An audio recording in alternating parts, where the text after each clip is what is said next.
Hi, this is Carl with another SOP video for managed service providers.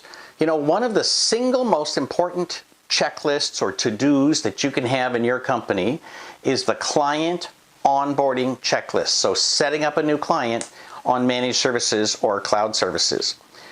I have a couple of different checklists out there for this. So in the Managed Services Operations Manual, third volume, on running the service department, I cover this. Also in Cloud Services in a Month, and to be honest, in Managed Services in a Month. So, you know, there's a few different versions out there, but the bottom line is you should have a very, very consistent way of getting a new client onto your services.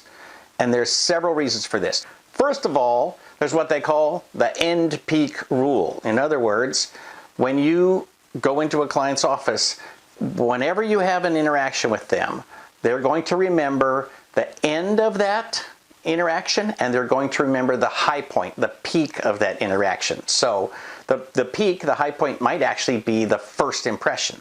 And if not, then it's probably going to be something where in the middle, how did you perform? What stood out to the client in that?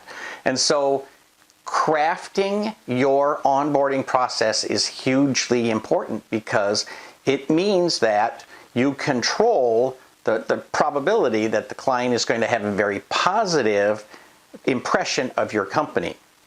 Second, you need consistency and reliability. That's where we make the money, remember? So having always to know that we make sure that we put the antivirus in place, to know that we always have a PDF reader in place.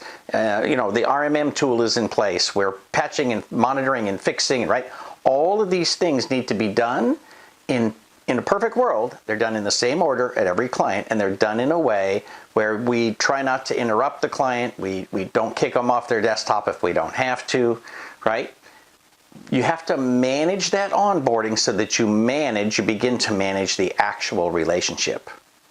It's very important, and sometimes that checklist might be 5 or 6 pages, but it should be done very, very consistently. Again, consistency brings money. Third, quality of tech support. I mean, after all, that's what we're here for, right? So knowing that your clients are actually being monitored, that you can onboard a new client, send a reasonably new technician out there, and know for a fact that everything's being patched, fixed, and updated, that all the monitoring is in place, and that you're not missing anything. That's huge. That allows you to grow your company and know you're doing the fundamental thing that you're being paid for, which is providing preventive maintenance.